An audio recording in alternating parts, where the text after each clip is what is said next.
Gente, partiu próxima aula, partiu próxima aula. Hoje a gente vai falar de um conceito que é a origem da vida. A gente já está entrando aí numa pegada mais de evolução, tá? E a primeira coisa que a gente vai falar é a origem da vida.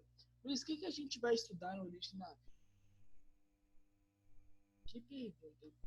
A origem da vida, eu acho que a gente vai estudar como se deu a vida. Então, Luiz, a gente vai estudar como foram formados os primeiros seres vivos na Terra. Sim. Mas também esse tema, ele é meio polêmico, né, gente? A gente sabe disso, que tem uma, abre aspas, guerra entre ciência e religião há muito tempo tentando explicar a origem da vida, tá? Desde criança, a gente tem contato com essas teorias e a gente envolve as ciências versus a religião. E aqui a gente vai se ater somente aos termos científicos, né? Porque a biologia é uma ciência, então a gente vai falar de ciência aqui. E a linha religiosa, mas só para a cunho de exemplificação, ela fala do criacionismo, né?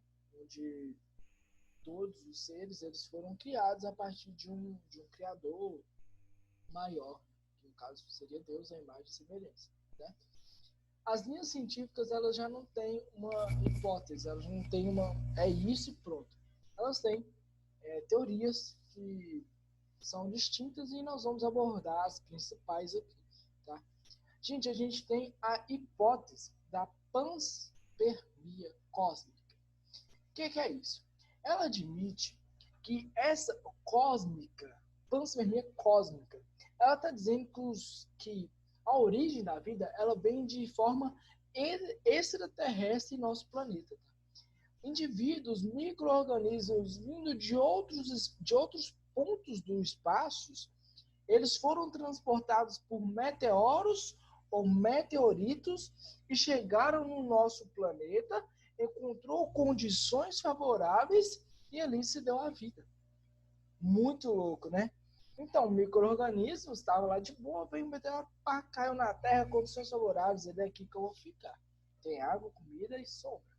Então, essa daí é a teoria da panspermia que tem algumas restrições que impedem dela ser, sei lá, a mais divulgada, apesar de ser, tá? Encontra bastante em livros, em questões. Só que em cunho científico, eu falo assim, de aceitação, ela não é tão aceitável assim. Porque ela apresenta algumas restrições. Por exemplo, as formas de vida, aquelas que até mesmo as mais resistentes, como por exemplo bactérias, elas não aguentariam toda essa variação de temperatura e de radiação vinda de outras partes do universo. Então, como elas não seriam tão resistentes assim a essas variações de temperatura, de radiação, que é extremamente forte, elas teriam que morrer, e quando elas chegassem no nosso planeta, elas seriam mortas e não poderiam gerar novos seres. Então, essa daí é a primeira restrição. Qual que é a segunda restrição? A hipótese em si, ela não explica, gente, a formação da vida em si. Ela apenas, como posso falar, deixa eu tirar aqui. Ela apenas, gente, transfere a hipótese de como surgiu a Terra para algum ponto do universo. Ela fala, não, surgiu de outro ponto do universo, mas e como surgiu essa vida no outro universo? Explica. Não explica. Então, essa daí foi uma das restrições que impediram a disseminação ou mesmo a aceitação completa da teoria da panspermia. Beleza? E a gente tem outra hipótese, que é uma hipótese mais aceita, que é a hipótese heterotrófica. Lembrando que os indivíduos heterotróficos são aqueles que não produzem o seu próprio alimento, ou seja, eles adquirem o alimento a partir de um meio extra, tá? Extras, eles adquirem energia de outra matéria, extracorpórea, que está além dele. Ele vai lá e adquire e come essa matéria viva, beleza? Então, embora essa tenha algumas restrições, essa hipótese heterotrófica, hoje ela é a mais aceita, tá? Pausa para água aqui, galera. Vocês já se hidrataram hoje? Tem que água é importante para a vida. Por quê? A água, garganta aqui, a água, ela é importante. Você já se hidratou hoje, gente? A água é importante para manter nosso metabolismo, nossas funções vitais, até o funcionamento do próprio cérebro. Tomar água faz bem até para memorização, sabia? Enfim, gente. Ó, tem um livro que é chamado A Origem da Vida, de um russo chamado Oparin. Não sei se é assim se pronuncia, mas enfim.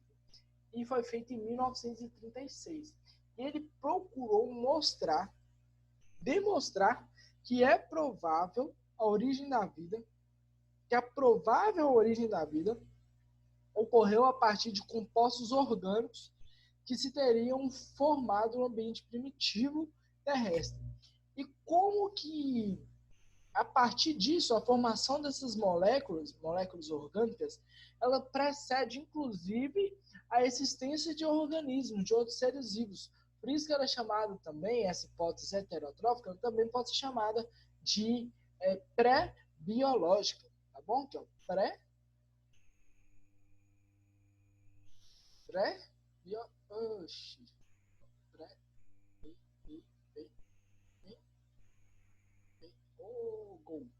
Pré-biológica, tá bom?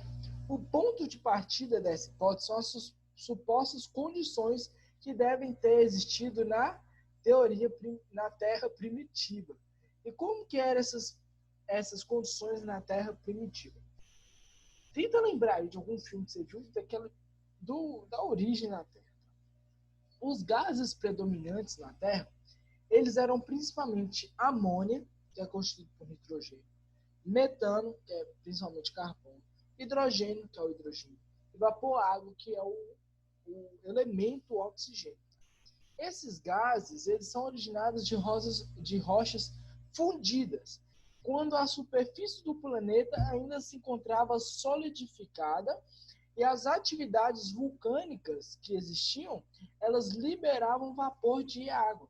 Esse vapor de água, ele se condensava, o vapor de água se condensava e formava chuvas que caíam sobre a costa bastante aquecida. Quando caíam, formavam novas ondas, que o processo de mudança do estado líquido para o gasoso é o que? Vaporização, que no caso poderia ser uma ebulição, uma evaporação, voltava para a atmosfera, formavam novas ondas e caía a chuva de novo. Isso aí formava uma tempestade. E essa tempestade era muito forte, com presença inclusive de raios. Tá? Ainda, para contribuir, não existia ozônio. Então, com o Sol, a radiação ultravioleta incidia fortemente na superfície da Terra naquela época. Então, a alta umidade que tinha a partir desse vaporzão de ar, as altas temperaturas, a raio ultravioleta chocando, você tá doido, a rosa, tudo quente. Isso daí, gente, juntamente com a carga elétrica que vinha a partir dessas tempestades, elas favoreciam as reações entre os gases primitivos da esfera. Então, o amônio, juntamente com o metano, juntamente com o hidrogênio, juntamente com esse vapor, eles reagiram e, ó, você vê, e apareciam os compostos orgânicos. A partir de toda essa bagunça, gerariam compostos orgânicos. E esses compostos orgânicos, eles começaram a se juntar. Aí veio uma proteínazinha, aí veio um lipídiozinho, pode ser, aí formou aí uma membrana, tá? Essa membrana futuramente para a membrana plasmática. E aí começou a brincadeira toda. E tudo isso também, toda essa água que formavam compostos orgânicos, isso formava uma enxurrada de compostos orgânicos puros que formaram os mares, tá? Os mares que a gente tem hoje. que são nada mais que sopas orgânicas. E a partir disso começou a desenvolver seres marinhos também, tá? Uma bagunça geral ainda. E provavelmente os primeiros indivíduos a existirem, eles foram anaeróbicos, de acordo com o quê? De acordo com a teoria da existência, da hipótese. É hipótese, não é teoria, tá? É hipótese. Teoria é testada, a hipótese não foi testada. Aí, porque não ia voltar lá nas condições da Terra. Cadê onde a gente estava? Aqui, gente, ó. Provavelmente os primeiros seres eram anaeróbicos, de acordo com a hipótese heterotrófica. E por quê? Os compostos orgânicos começaram a se juntar, formar os primeiros seres. Esses primeiros seres começaram a evoluir e formar seres mais complexos. Com essa evolução, algumas células adquiriram a capacidade, aqui vou pegar o óculos, elas adquiriram a capacidade de sintetizar clorofila e reter a luz do sol. Com essa evolução, com essa capacidade das células de adquirir clorofila, reter a luz do sol, ela criou uma temperatura, um ambiente favorável na Terra, e esse ambiente favorável, ele começou a criar condições para a existência de outros seres. Por exemplo, os seres anaeróbicos. Mas como surgiu os seres anaeróbicos? Já que ele tem essa capacidade de captar luz solar juntamente com o oxigênio, ele fez o oxigênio, na verdade não, ele pegava a luz solar, fazia o processo fotossintético e começou a liberar oxigênio que antes não existia.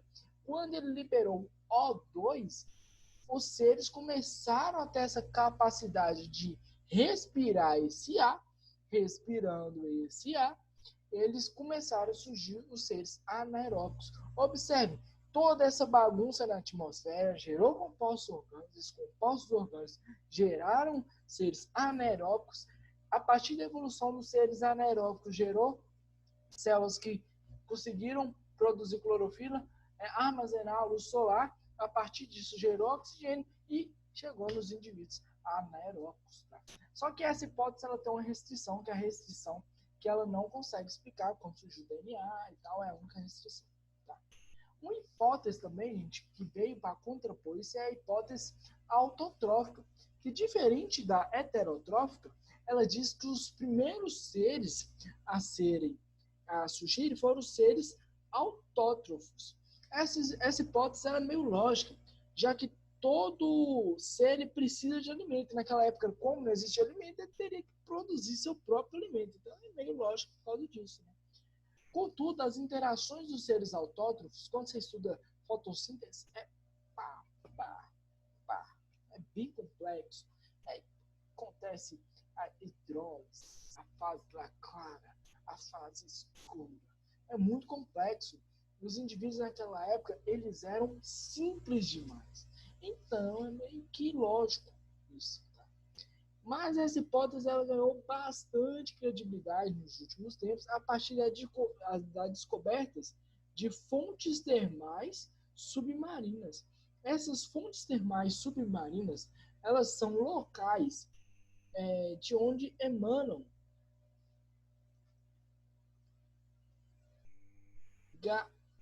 gases quentes, gente. Emanava gases quentes sulfurosos, ou seja, tem enxofre, onde estão presentes bactérias autótrofas que realizam quimiossíntese. Então, eles realmente começaram a desconfiar dessa hipótese, começou a ter mais credibilidade, onde toda a existência dos seres começou a ir nessas fontes termais submarinas, onde tem bactérias quimiosintetizantes que poderiam fazer essa fotossíntese, tá bom? Vixe.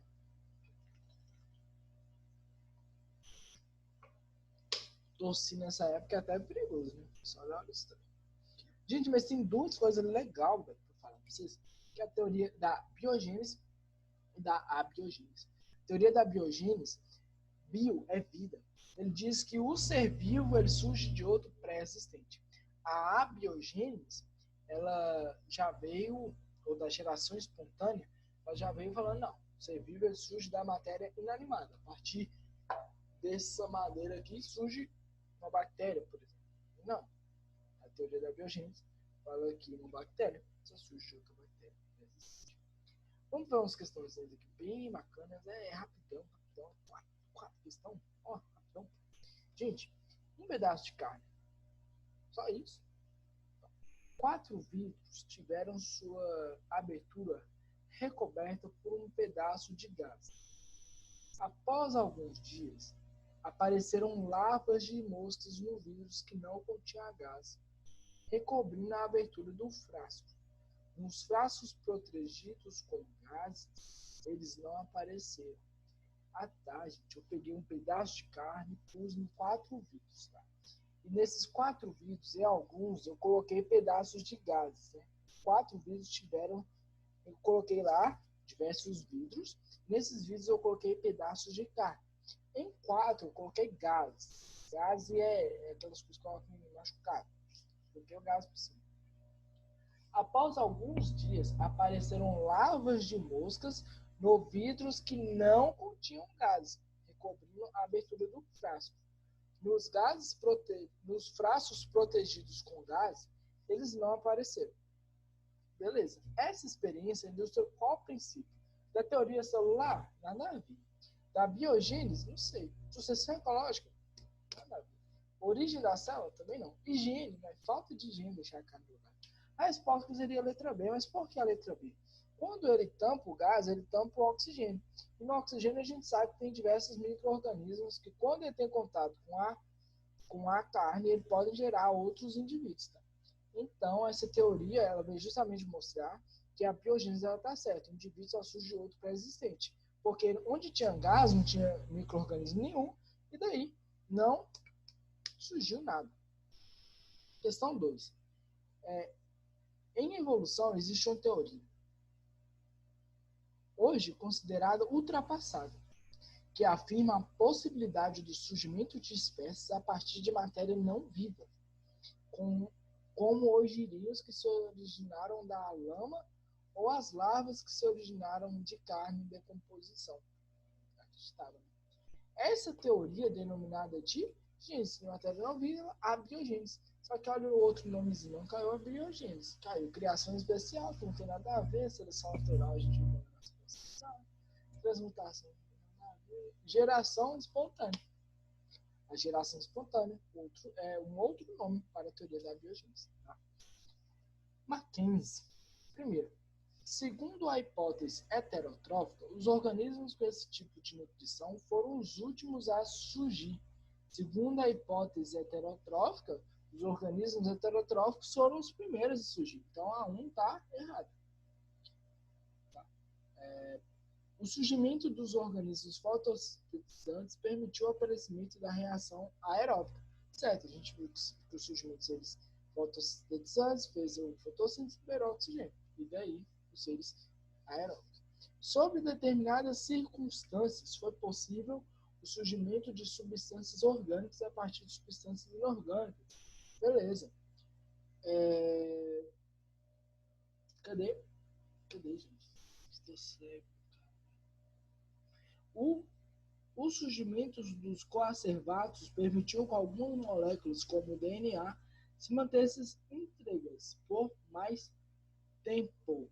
A gente vai ver que isso daqui também está correto. Deixa eu só ler de novo aqui essa 3. Sob determinadas circunstâncias,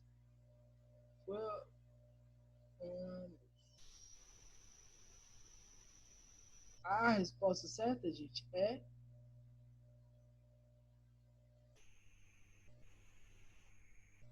2, 3 e 4.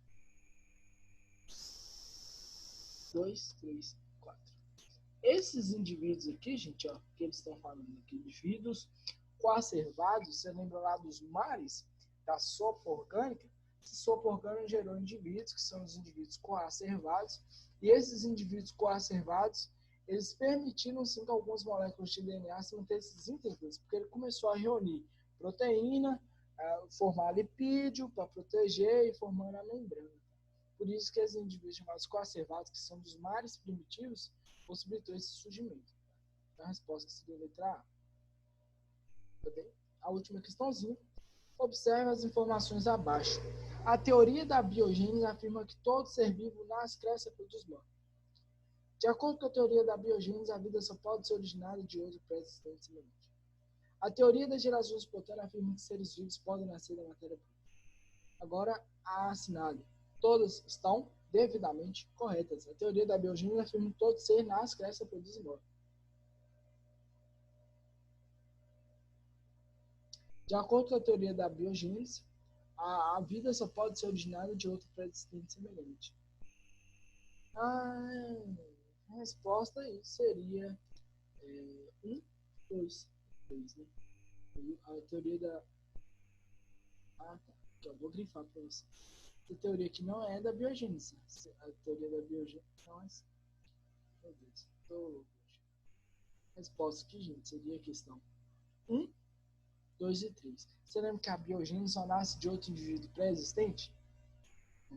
Estou bagunçando. Estou lendo a biogênese. A teoria da biogênese, ela fala que um ser vivo nasce de outro pré-existente. O ser vivo nasce, cresce, reproduz, gera outro indivíduo vivo e morre. Então, tá certo. De acordo com a teoria da biogênese, a vida só pode ser originada de outro pré-existente semelhante, certo? E a teoria da geração espontânea afirma que seres vivos podem nascer da matéria bruta ou inanimada. Resposta: letra E. Então, isso daí foi a nossa linha de origem da vida. Vou encaminhar tudo aí para vocês. E é isso. Um forte abraço, boa quarentena para todo mundo e até mais.